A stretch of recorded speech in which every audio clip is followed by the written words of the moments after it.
Veremos 3 estados de comportamiento: el estado del padre, el estado adulto y el estado niño. Estado padre y actuación parental. Cuando utilizamos la parte parental, moralizamos, dirigimos, controlamos a otros y educamos. Se dan 2 tipos de actitudes. A. Movimiento interiorizante del padre. El educador mantiene en su yo ejemplos de la vida. Se aferra a los hábitos, normas y expectativas familiares y de su hábitat. Aquí el problema es la actualización de dichos contenidos y el cambio de su modo de ser. B. Movimiento exteriorizante del padre. El educador pretende moralizar, educar, servir de ejemplo, aportar lo que tiene de sí. Padre crítico. Dictador, pone trabas, impide el crecimiento de los demás. Protector, previene, evita el peligro inmediato y enseña a prever lo innecesario. Padre nutritivo. Salvador, mantiene estados de dependencia. Quita trabas, a veces necesarias, estimula la sumisión. Permisivo, elimina todo tipo de trabas, facilita el crecimiento y el autodesarrollo. El estado adulto nos lleva más a conductas reflexivas, con base en un proceso lógico y en contacto con la realidad. El adulto consulta todas sus fuentes de información posibles de tipo interno y externo. Estado del yo adulto es el aspecto de la personalidad que está más en contacto con la realidad. Si este no funciona, la tendencia es que los estilos de tipo negativo configuran la actuación. El estado niño se caracteriza por una capacidad emotiva, espontánea y sumisa en algunos casos. Este aspecto de la personalidad puede ser desarrollado, potenciado o reprimido. Características de la tarea educativa. Comportamiento y conductas difíciles de cambiar. Existe un desfase entre las mejoras educativas en el nivel tecnológico y las que se dan en el nivel pedagógico y de calidad humana. Existe desmotivación en el docente. La conflictividad alumno-maestro está latente por razones de comportamiento e interés personal. Cada profesor tiene su propia pauta y su estilo que se sitúa en el estilo padre, el cual crea conflictos con los alumnos. Aspectos a considerar en los estilos educativos. El estilo educativo dependerá de cómo tenga el maestro estructurada su área intrapersonal. La propia estructura educativa tiene sus pautas a las que se debe adaptar el educador. El profesor se encuentra más cómodo en instituciones de valores y filosofía semejante a los suyos. La transmisión de la información implica comunicación, con lo que establecen un área interpersonal maestro y alumno. El proceso de enseñanza-aprendizaje lleva implícito el tratar de eliminar los problemas en que interfieren en la formación. Para abordar bien los problemas y desarrollar las funciones es necesario emplear técnicas que eliminen los conflictos. En el proceso de formación tiene que funcionar la parte parental, cuyo problema es que parte de sus vivencias tiene que actualizarlas. Esto es, que la historia de vida de cada persona es una parte fundamental para ser de una u otra forma y que éstas deben de ir actualizándose y no estancarse en el pasado para de esta forma ir creciendo interiormente como personas. El aspecto adulto es el que razona y planifica. Psicológicamente una persona en la edad adulta debe tener más de este aspecto, de razonar y no dejarse llevar por las emociones, así como planificar lo cual necesariamente se requiere para ser un buen docente. El aspecto niño se caracteriza porque en él tiene lugar las motivaciones personales, intuición, creatividad, etc. Siendo un adulto sano psicológicamente es que se tengan estas características. Esto permitirá ser un docente con mayor habilidades y aptitudes para poder desempeñar su profesión. El alumno y la administración es responsabilidad de la institución educativa mantener informado al alumno acerca de los aspectos que le competen. La información debe hacerse a través de prensa, radio y televisión. La notificación para formalizar las inscripciones, los postulantes aceptados deberán cumplir con todos los requisitos y documentación que cada sistema les exige. Es conveniente hacer uso de la tecnología de la información con la finalidad de favorecer la productividad y calidad y rapidez. Controles administrativos operativos. Control documentario. Es de suma importancia debido al valor que tiene la información, tanto recibida como emitida, y en función de la rapidez que se transmite o se recibe, que llega a su destinatario y a través de registros de entradas y salidas y la normalización de los documentos. Documentos recibidos. El procedimiento a seguir será documentos de correo o escritos, fecha de recepción, número de folio, fecha de redacción, quién lo remite, contenido y destinatario. Email. Tratándose de esta modalidad, el control deberá ser dejando el mensaje en el disco duro, sacando una copia en un disquete, imprimiendo la información a través de escáner y archivando los acuerdos a las normas. Documentos enviados.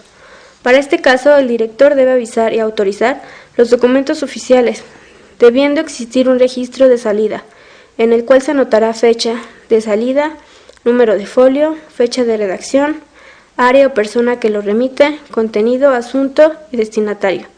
Control de visitas. Al hablar de visitas, estamos involucrando a personas que comunican un hecho, realizan un trabajo o una reclamación.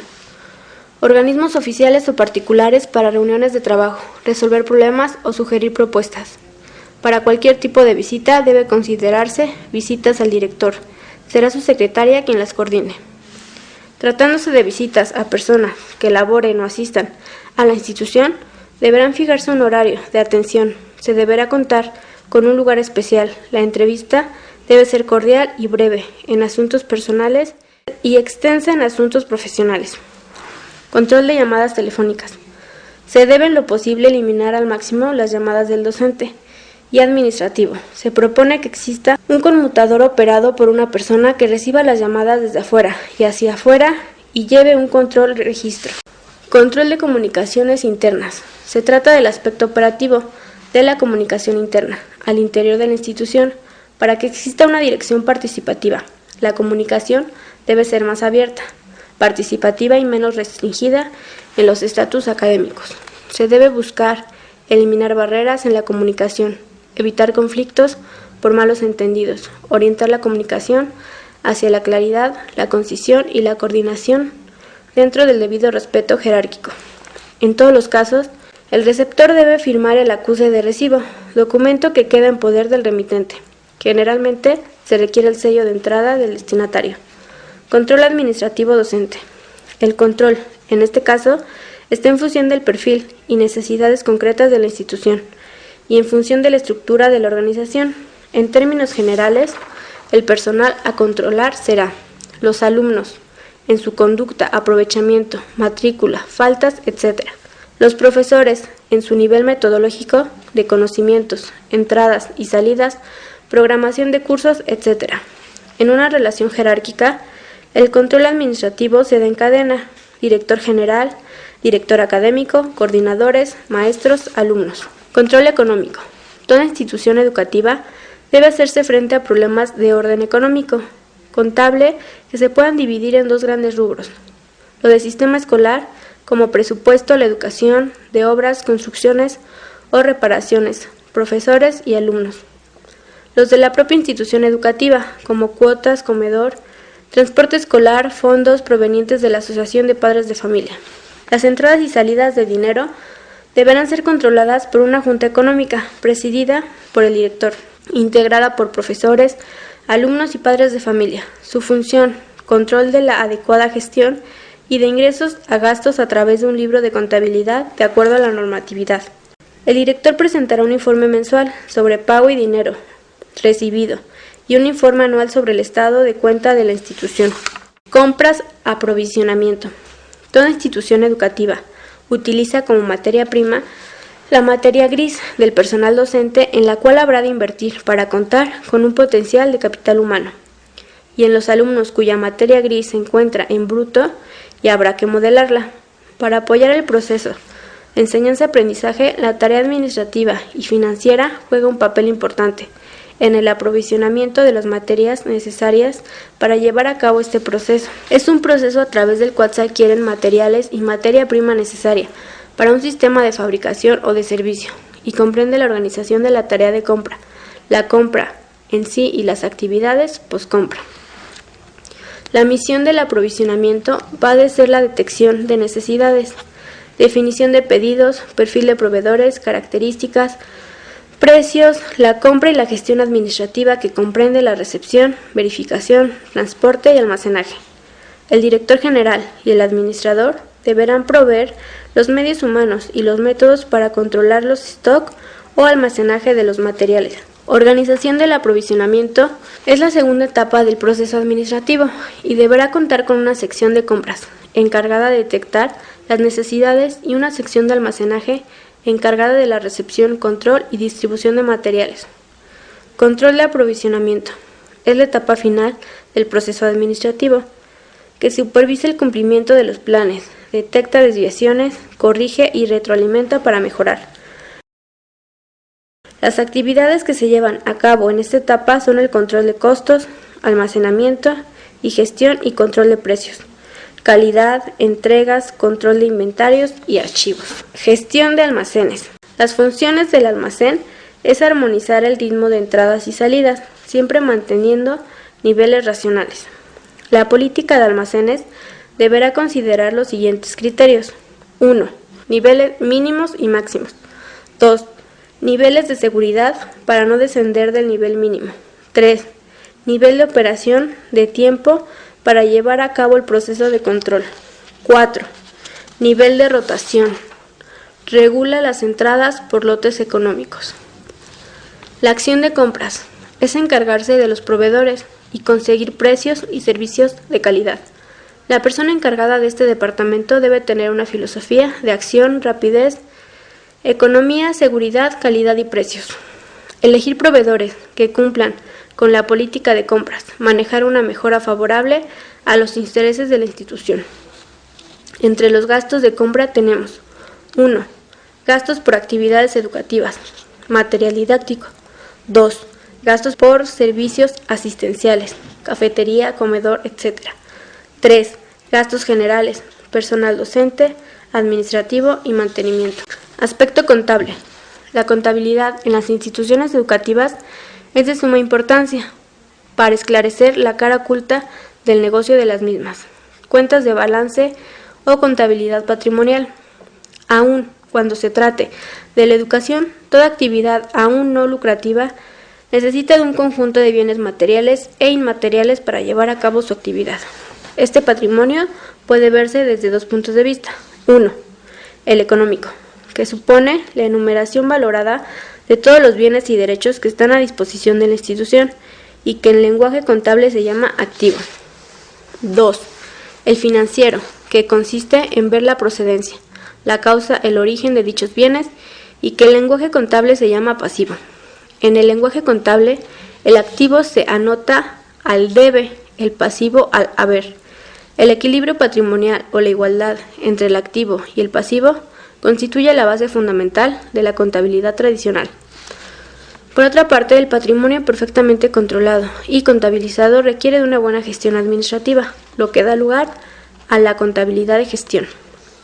Contabilidad de gestión. Mantener un patrimonio estático no ayudaría a la obtención de los fines de la institución. Es necesario la transformación continuada del mismo. En esta actividad dinámica, a la parte de la contabilidad que estudia dicha dinámica se le conoce como contabilidad de gestión. Compras y gastos.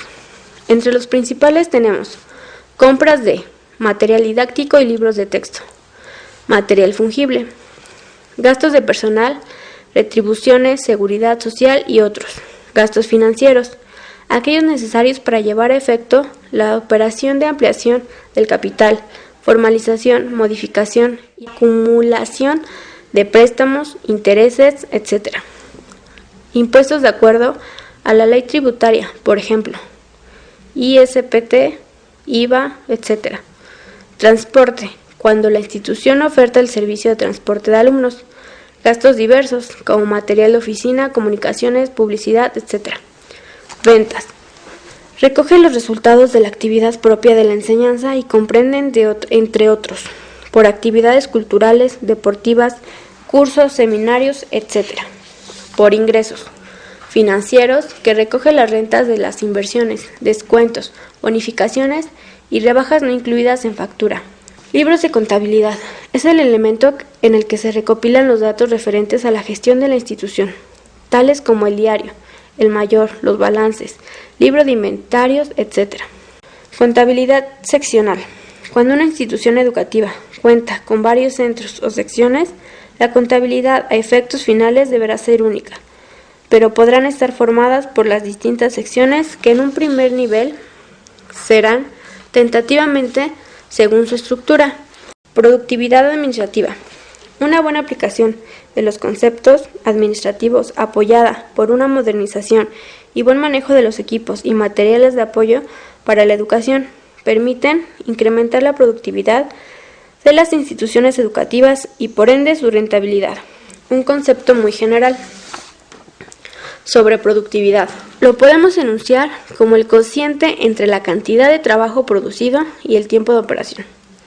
Este cociente puede contemplar en el numerado diferentes conceptos, tales como horas, hombre trabajadas, clase, hora, alumno dictada, página, hora escrita, libro, tiempo publicado, etc. El único cuidado a tener será utilizar la misma medida para cada tarea. La productividad se mide por desempeño del individuo. La tecnología y otras herramientas tienden a incrementar la productividad del trabajo.